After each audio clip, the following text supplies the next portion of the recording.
With every year of the Pokemon TCG comes a format rotation. Older sets and thus cards are moved out of the format to make way for new ones. There are instances where some cards are reprinted in newer sets with an updated regulation mark, meaning that they will still be legal in standard even after rotation. Though this only tends to happen with trainer and supporter cards. The Pokemon though, they are gone for good.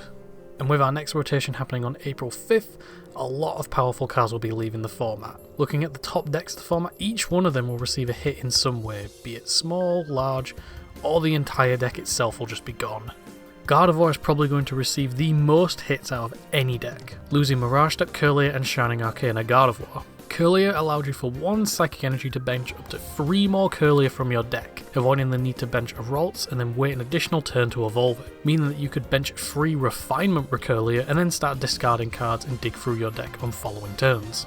Meanwhile, Gardevoir was one of the deck's main attackers, dealing 60 damage with Brainwave, plus an additional 30 damage for each Psychic Energy it had attached. And thanks to Scarlet and Violet Gardevoir EX, you could attach as many energy from your discard as you like, meaning that with enough, you could one-hit KO any Pokemon. However, Gardevoir would have a hefty number of damage counters and could easily receive a return knockout, which your opponent would have to do, otherwise Gardevoir will be able to take a knockout on another Pokemon next turn. Plus it only gives out a single prize card when knocked out, while you can one-hit KO 2 prize Pokemon very easily. Plus with its ability you could dig even more into your deck without needing to discard a card like with Curlier. Shining Arcana Gardevoir is the bigger hit out of these two, losing such a powerful attacker plus a little consistency. Zacian V from Celebrations had a similar attack, and that too will also be rotating out of standard.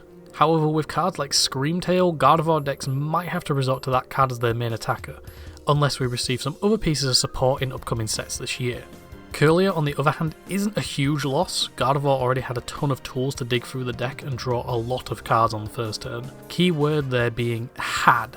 Gardevoir also loses even more consistency with its trainers, losing access to Level Ball and Fog Crystal, further hurting the deck's ability to set up Refinement Curlier and get their engines spiralling out of control.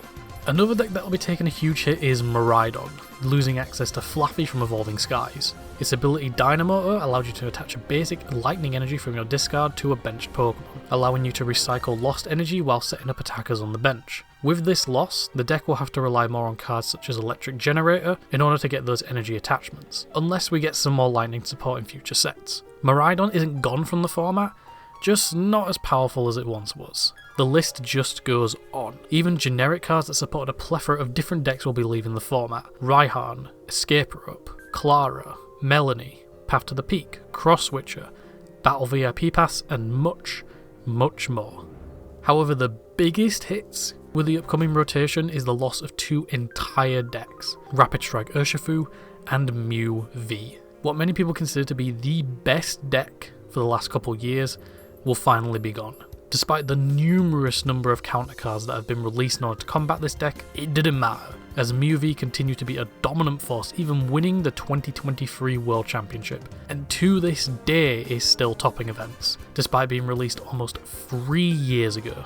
As someone who picked up Mew as their first deck getting back into the game, it does hurt seeing it go, but I do understand why people hate this deck so much. The 2024 format for Pokemon is looking to start out a bit rough, with only a few viable decks available, a few of them taking a significant hit while others have barely received any damage. We still have yet to see the rest of the cards to come from Temporal Forces, so there is a possibility for reprints, as well as new cards to help replace the losses every deck will be facing. Maybe we'll see an entirely new deck arise from what's left to be revealed.